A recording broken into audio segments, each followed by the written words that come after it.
Cancer patients are among those listed as high-risk populations, especially those undergoing chemotherapy. And with the country's focus now on COVID-19, what happens to cancer patients? The hardest hit are those who are bound to travel to India or South Africa for procedures unavailable in Kenya. Listen to this. 9-year-old Haimanah Wairimu is scheduled for radio-iodine therapy surgery in India in June. Now, with travel restrictions globally at the time of the pandemic, her family clings on to hope that little Wairimu will get the treatment that she needs. Take a look. My name is Haimanah. I am 9 years old. I want to go to school. 9-year-old Haimanah Wairimu Kabashia was diagnosed with thyroid cancer when she was 7 years old. For 2 years, she has not gone to school. The diagnosis in and out of Kenyan hospitals was a heavy toll financially and psychologically to her family. Before she was referred to the Vikram Hospital in India in June 2019, doctors had already diagnosed her with cancer stage 4 and asked her parents to admit her for palliative care.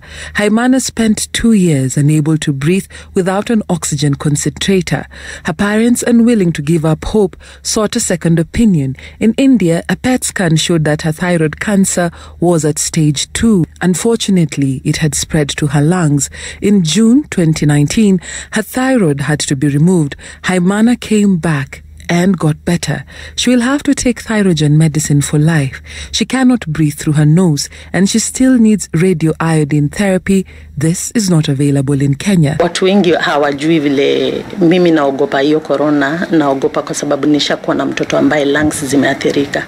So ukisikia ati corona inakuja kuattack mpaka lungs, najua vile mtoto wangu asha struggle na kupumua. Cancer patients are a unique population. At this time of the COVID-19 pandemic, they are a vulnerable group, especially those older than 50 years, those with other medical conditions such as heart disease, hypertension, diabetes, and chronic lung disease. It is estimated that in Kenya, there are 48,000 new cases diagnosed every year. In this first quarter, at least 12,000 Kenyans have been diagnosed.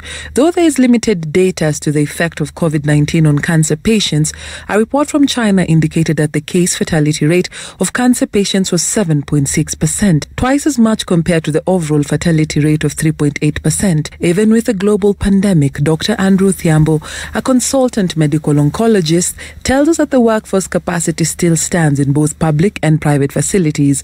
Cancer patients requiring ENT, ear, nose and throat procedures have been the most affected, with doctors opting not to carry out procedures that need close contact. Some cancer patients having to travel abroad can be treated in Kenya. However, for those in need of the life-saving procedures that cannot be carried out in Kenya, such as bone marrow transplants, their survival depends on their travel. So this is the point where we really must realize the deficit that we have as a country and actually beef up the regional cancer centers so that they are able to offer all these services. Haimanah is scheduled for review, radio-iodine therapy and a second surgery in June 2020 in India. She needs to undergo a modified radical neck dissection. Her lymph nodes need to be removed. It will cost nearly 1.5 million Kenya shillings.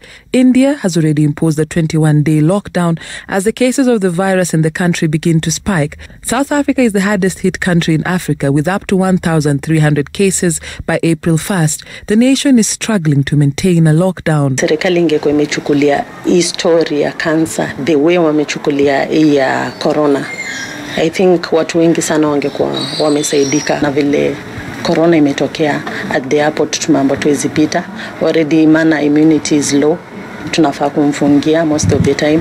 Mimi mwenyewe nafanya kazi, nili have to stop kwa sababu mimi nikipata hiyo ugonjwa nitamwadhiri. The Kenya Society of Hematology and Oncology has given specific guidelines for cancer patients at this time, such as avoiding unnecessary travel, adhering to scheduled appointments to avoid unnecessary admissions and clinical visits.